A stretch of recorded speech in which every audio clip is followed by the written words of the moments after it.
over again. They've stated this. In fact, the MI6 officer, he was OSS, who wrote the James Bond novels that were made into movies, he wrote Moonraker. And in that, the global elite and this head banker want to kill everybody on Earth. They, the eugenics pure, go to a space station. While they kill everybody on Earth, they're going to come back. But in the real government documents, they're not going to space. They've got the underground bases. And I saw a Reuters article 2 weeks ago. In fact, we can pull that up. UN chief or UN head visits seed vault. And it's this photo of the big armored mountain and the troops guarding the Ark. And then you read the transhumanists, they admit, which are the eugenicists, that they do plan to kill us. And they're putting in the police state grid to then carry out the medical mayhem and murder. And I want the troops and military to know something. I know this is probably going to go ahead and go to fruition. Just know you're going to be judged at your own hand. The masters you've served for are going to murder you and your family as well. Go ahead and laugh. Just remember, as you're dying with your family years from now, you asked for it, you were warned, you wanted to be part of it. Dr. Monteith? Men and women become accomplices to the evils they fail to oppose. And the people within the military who are carrying out the orders of our leaders who have killed, I don't know if you read the article by the shoe thrower, the man, of course, who threw the shoes at George Bush. He talked about the million Iraqis who were killed. He talked about the million widows there. He talked about the 5 million orphans in Iraq today. He talked about the suffering there, the people, how they've turned the Arabs against one another. One time, the Sunnis, the Shias, the Christians got along well together, but since the Americans came in, the Christians have been driven out, and of course, everybody is everybody else's throat, and we are sending in agent provocateurs to commit acts of terrorism to maintain this division. But this is all because the American people haven't had the courage to stand up. Oh, they voted for Barack Obama, who is, of course, expanding the war in Afghanistan today because he is a servant of the elite. And we're talking about the Trilateral Commission, as you do as well, the Council on Foreign Relations, the Bilderbergers, this financial elite led by David Rockefeller, who has a different worldview because he worships a different God.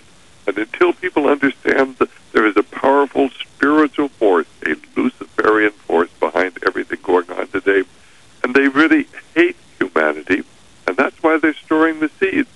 So they will have them there. Well, when they there are videos of Maurice Strong, as you know, saying we're going to destroy the entire industrial base through the world government. I mean, they're doing it now. Doctor, I remember when I was first on your show back in '99 when I was out there covering Operation Urban Warrior in Oakland with the Marines trying to confiscate our guns on video. Look how much has happened now. Everywhere they've got troops on the streets. I mean, the reports, it's just intensifying incrementally. Well, certainly, but on the other hand, you know, more and more Americans are beginning to know what's going on. I think that the other side is frightened, and I think they're going to start moving very, very rapidly. I think that this march that we had in Washington, D.C., I think it was the 12th of September, and it's probably between 1 million, 1.5 million people were there. I think that this really has them disturbed because this was an amazing thing. In fact, there would have been a lot more people there if they hadn't turned back the buses and the cars and people trying to come and join in that demonstration. You are waking up an awful lot of people, you and certainly a few of the others who have... Yeah, but the problem is they then put the operative Glenn Beck in there to lead them. We wake the people up, and then we turn them over to Glenn Beck. Well, he's as phony as a $3 bill. He would not... Everybody has to understand that Glenn Beck would not be on national television if he was telling the truth.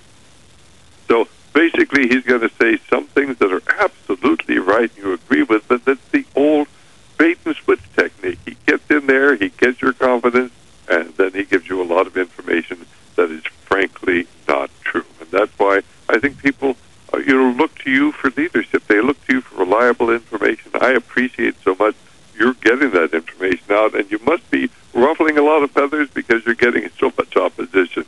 People are saying, you've got to get that guy off the air. They're saying that locally here in Santa Cruz. And, of course, hopefully our station manager is going to have the courage to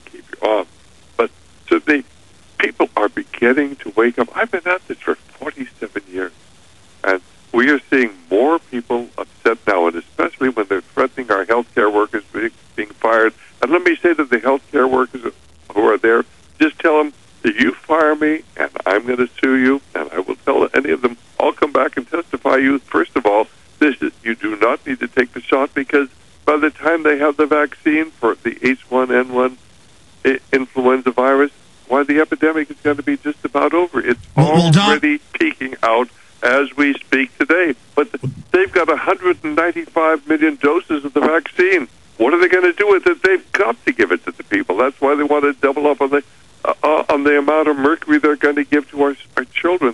Every child less than 10 years of age, they want to give them not one but two swine flu shots. Doctor, absolutely. And the key point you make here from the CDC's own website is it's now going to be peaking in the next couple of weeks. Why then, for something incredibly mild, are they doing this? They're just fear-mongering this event to be able to expand their control. But going back to radio stations, plug the local station I'm on. It's Komi, K-O-M-Y, here in the Monterey Bay area, and it's doing a great job of getting your information out. And I hear, but very, very few people object to it. Most people really appreciate what you're saying. And I know. Well, I know that MZ, the owner of those stations, has had me on two different ones. Right. And I know it's been very popular, but he has said there are people viciously, a minority, saying, get me off. I want to explain something to those people. 10 years ago, or about 9 years ago, I was offered a national radio slot. I was told I would be the next Glenn Beck. Glenn Beck wasn't on the scene yet. They said we need a young Rush Limbaugh, no more New World Order, no more Federal Reserve. You reach out and grab people on the radio. But of course, as a journalist, they said this is a private meeting. You're not going to discuss this, non-disclosure, but this is the offer. And then I had some other offers along the road. And if I wanted to be on 500, 600 radio stations and be making $50 million a year like Glenn Beck or Rush Limbaugh, I could have done it. The money means nothing.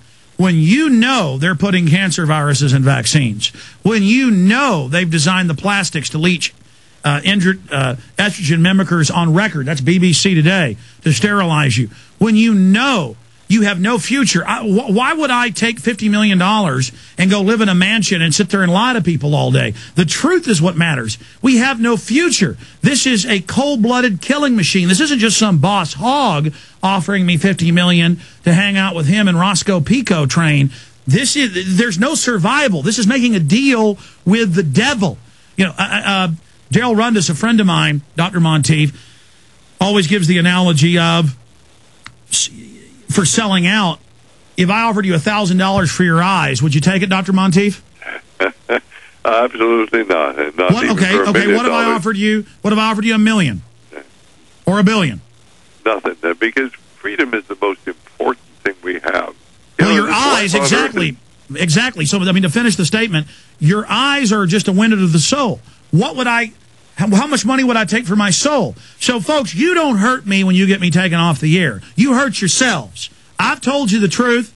It hurts me at a level of wanting to reach new people to warn them, for all those women listening who can go Google Gardasil deaths and find out how many people it's killing so they don't kill their daughter or maim them. So when you try to take me off the air, it is on you murdering those young girls. And if you want that on your soul, my God, just be forewarned. So I want to make that clear, that there's nothing I'd like better, Dr. Monteith, than to quit this show and stop doing this. This is a burden.